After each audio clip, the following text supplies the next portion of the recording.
जादू टोना जैसी चीजें खतरनाक है, लेकिन जब उनका प्रयोग एक बहू के हाथों होता है तो वो कितनी मजेदार हो जाती है, खुद देखिए।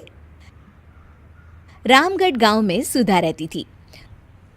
सुधा की सास उससे बड़ा काम कराती, तो पति ऐसा जो ना कभी घुमाने ले जाता और ना ही कभी कोई तोहफा लाता। बेचारी इस बात से हमेशा दुखी रहती, लेकिन एक दिन उसकी जिंदगी बदल जाती है। अरे सुधा, सारा दिन न जाने क्या क्या सपने देखती रहती है। जाकर कुछ बढ़िया सा खाना बना कर ले आ। सपना ना देखो तो क्या करूं, मेरे तो कर्म ही फूट गए जो ऐसे घर में शादी हो गई। इससे अच्छा तो माँ जी कोई फुल टाइम मेड ही रख लेते। ओहो, बढ़िया ही फुल टाइम मेड रखने वाली। मेरे बेटे के लिए तो विलायत से रिश्ते आ रहे थे। वो तो तेरे पापा ने तेरी इतनी झूठी तारीफ कर दी कि हमारा तो मन ही पिघल गया। अच्छा, विदेश से रिश्ते? वाह माँ जी वाह। अरे भगवान से तो डरिए, विलायती बहू लाकर क्या गाय का गोबर लिपवाती। बहू बहू होती है, ना वो देशी होती है ना विलायती। बहू का काम सिर्फ सास की सेवा और घर का काम होता है। और सुन, तुझे मैं क्यों बताऊं कि मैं क्या करती? जाकर घर का काम कर। सुधा मन महसूस कर वहां से चली जाती है। शाम को सुधा का पति जल्दी घर आता है, जिसे देख सुधा खुश हो जाती है। जी, आ गए आप? जरूर मुझे कहीं घुमाने ले जाने का प्लान होगा आपका। सब समझती हूँ मैं। अरे नहीं भाग्यवान, घूमना क्या है, बस आज जल्दी बस मिल गई तो घर जल्दी पहुंच गया। अच्छा सुनो, जरा आज शाम की चाय के साथ पकोड़े भी तल लेना, बड़ा मन कर रहा है। सुधा पति की बात सुनकर पैर पटकती हुई किचन में चली जाती है। वो काम करते करते खिड़की के बाहर देखती है कि तभी उसे एक चमकीली सी कॉपी दिखाई देती है। वो खिड़की से उस कॉपी को उठा लेती है और उसे खोल कर देखती है तो उसमें सुनहरे अक्षरों में लिखा होता है, जादुई किताब, इस पर जो लिखो वो सच होता है। सुधा उस किताब को देखकर खुश हो जाती है और जल्दी से पास रखी पेंसिल उठाकर उसमें लिख देती है, मेरी सास सारा काम कर दे। तभी उसकी सास किचन में आ जाती है और कहती है, अरे बहू, सारा दिन लगी रहती है काम में, अब जाकर आराम कर ले। मैं तेरे लिए चाय और गर्मा गर्म पकोड़े लेकर आती हूँ।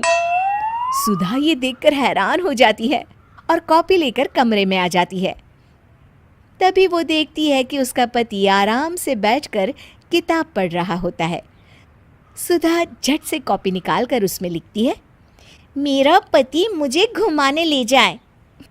बस फिर क्या था, सुधा का पति किताब बगल में रख देता है और उससे कहता है, बहुत दिन हो गए हम कहीं घूमने नहीं गए ना, चलो कल मैं ऑफिस से छुट्टी ले लेता हूँ। सुधा ये सुनकर खुश हो जाती है कि तभी उसकी सास हाथ में चाय और पकोड़े लेकर खड़ी हो जाती है। चलो बहू, कुछ खा लो। अरे किस्मत वाले हैं हम जो हमें तू मिली, वरना मेरे बेटे की शादी कहीं तय ही नहीं हो रही थी। कोई लड़की इस घर में शादी नहीं करना चाहती थी। ले बहू, खा ले। अब तो सुधा की बल्ले बल्ले हो गई थी। सुधा की सास और पति बस उसके इशारों पर घूमते। एक दिन सुधा को सास का हार पसंद आ जाता है। वो सास से कहती है, माँ जी कितना खूबसूरत हार है, क्या ये हार आप मुझे दे देंगी? ओए होए, बढ़िया ही, मुझे दे देगी? अरे तेरी माँ ने दिया है ना मुझे, जो मैं तुझे दे दूँ? मैं अपने एक भी गहने तुझे कभी नहीं दूंगी।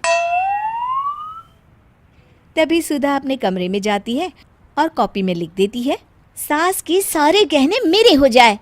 अब क्या था, थोड़ी ही देर में सास एक संदूक लेकर उसके कमरे में आ जाती है। बहू ये ले।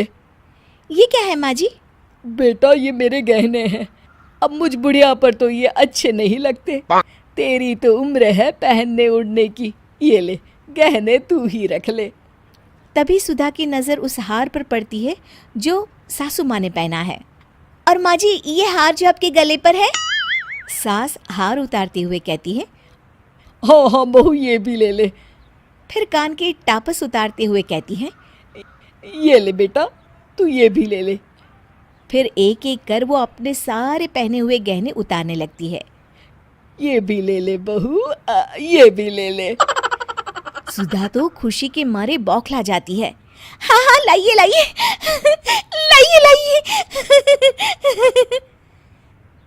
तभी सुधा का पति उसके पीछे आकर खड़ा हो जाता है और जोर से चिल्लाता है, अरे सुधा, क्या हुआ?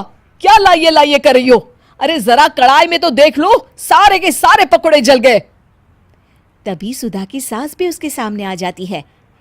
इस लड़की से तो एक काम ठीक से नहीं होता, दिन भर सपने ही देखती रहती है। तभी सुधा को होश आता है।